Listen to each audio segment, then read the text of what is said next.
तो बच्चों आज हम पढ़ रहे हैं पाठ 2 कक्षा चतुर्थ का गुरुदेव। गुरुदेव में गुरुदेव क्यों प्रसिद्ध है, गुरुदेव को हम क्यों जानते हैं? क्योंकि गुरुदेव ने भारत के लिए राष्ट्रगान लिखा, जनगण मन लिखा, उसके वे रचयिता थे। ये प्रसिद्ध कवि भी थे। इन्होंने गायन में और चित्रकला में, अपने अभिनय में इनकी बहुत रुचि थी। गुरुदेव रविंद्रनाथ टैगोर का सजीव चित्रण हमारी पुस्तक में किया गया है। वो चित्रों के माध्यम से उसको बताया गया है और इसलिए इस पाठ को हम चित्रकथा कहते हैं, क्योंकि चित्रों के माध्यम से इसमें अपनी वार्तालाप की गई है। रविंद्रनाथ का जन्म बंगाल में 7 मई 1861 में हुआ था और इनके पिता का नाम देवेंद्रनाथ था। ये बहुत ही प्रकृति प्रेमी थे। उनके पिता भी थे और गुरुदेव भी प्रकृति प्रेमी थे।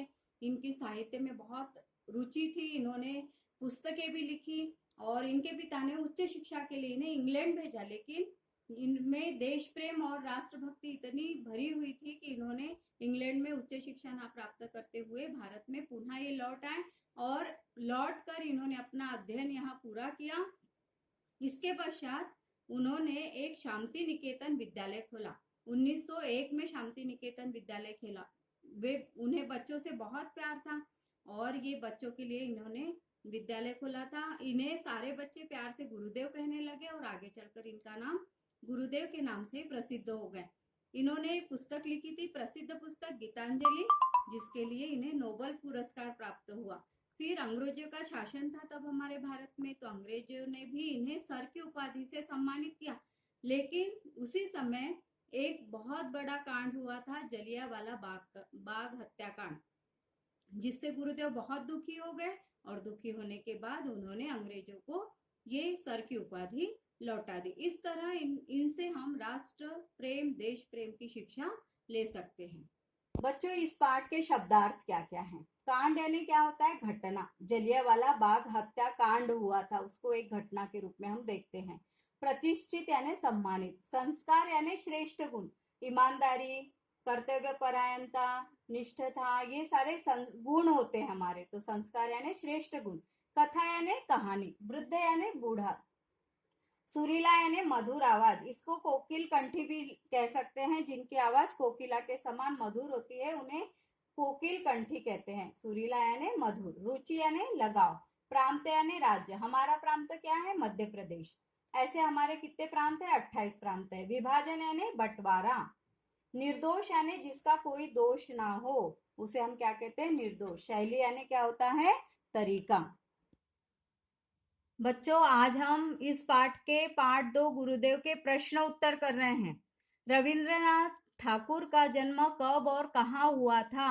आपको बताया था मैंने अभी। रविंद्रनाथ ठाकुर का जन्म 7 मई 1861 को बंगाल के कोलकाता नगर के एक प्रतिष्ठित परिवार में हुआ था। फिर रविंद्र को कोकिल कंठी क्यों कहते हैं? इनकी आवाज सुरीली थी, अतः वे गाते बहुत अच्छे थे, अतः सब इनको कोकिल कंठी कहते थे। उनकी आवाज बहुत सुरीली थी, इसलिए इनको सब लोग कोकिल कंठी कहते थे। देवेंद्रनाथ अपने बेटे को कहाँ ले गए थे? देवेंद्रनाथ अपने बेटे को शांति निकेतन ले गए थे। शांति निकेतन विद्यालय की क्या विशेषता है? शांति निकेतन शहर से दूर प्रांत स्थान पर बना हुआ था। वहां बच्चे प्राकृतिक वातावरण में स्वच्छंद रूप से शिक्षा प्राप्त कर सकते थे। गुरुदेव का कौन सा गीत राष्ट्रगान बना? गुरुदेव का जनगण मन गीत भारत का राष्ट्रगान बना। देखो बच्चों, ये है चित्रकथा। देखो चित्र बने हैं ना, ये गुरुदेव है, ये बालक है, माँ है, ये लोग सब एक दूसरे से बातें कर रहे हैं, संवाद कर रहे हैं, है ना। तो इसलिए इस पाठ को चित्रकथा के माध्यम से बतलाया गया है। अब हम इसके क्या करेंगे? प्रश्नों के उत्तर। सही विकल्प जिसको हम बोलते हैं, सही टिक लगाना। रविंद्रनाथ ठाकुर का जन्म हुआ था, कहाँ हुआ था? कोलकाता में। सही आंसर क्या है? कोलकाता।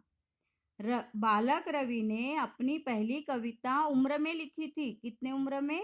7 वर्ष की उम्र में।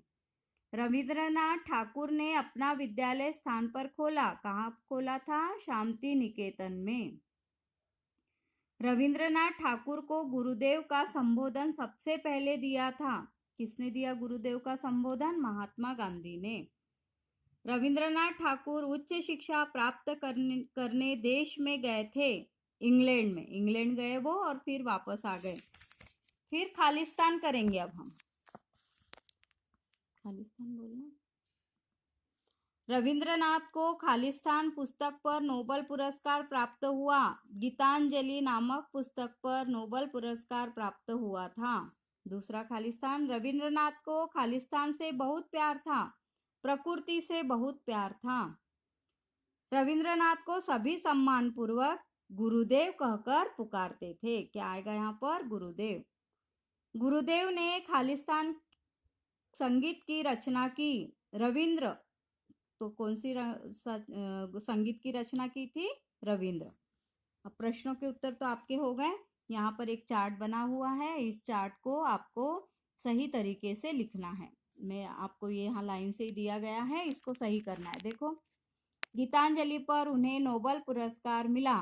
जैसे सभी रविंद्रनाथ बुलाते थे बचपन में रवि कहकर, इसको सही करना है। हमने यहाँ सही किया है। सभी रविंद्रनाथ को बचपन में रवि कहकर बुलाते थे। खोला उन्होंने शांति निकेतन में एक विद्यालय। आएगा, उन्होंने शांति निकेतन में एक विद्यालय खोला। उन्होंने चित्र आयु में 60 वर्ष की बनाना शुरू किया। 60 वर्ष की आयु में उन्होंने चित्र बनाना शुरू किया। अब इधर हम देखो यहाँ शब्द दिए हैं, कलाप, काज, भरा, सज्जा, खुशी, दुलार। अब इनको इसके साथ जोड़ना है। जैसे हम बोलते हैं काम काज है, चलो हम चलते हैं, वैसे इसको क्या करना है? क्रिया कलाप, हरा भरा, काम काज, हंसी खुशी, साथ सज्जा, प्यार दुलार। इस तरह ये शब्दों को हमने जोड़ा। अब देखो यहाँ उल्टे विपरीतार्थी शब्द है। खरा का उल्टा क्या होता है? खोटा। अच्छाई का उल्टा बुराई। सुख का उल्टा दुख। चल का उल्टा अचल। काला का उल्टा गोरा। अब ये विपरीतार्थी शब्द हो गए। अब समानार्थी शब्द। प्रेम मतलब क्या होता है? प्यार। विद्यालय यानी पाठशाला, जहां हम पढ़ने जाते हैं।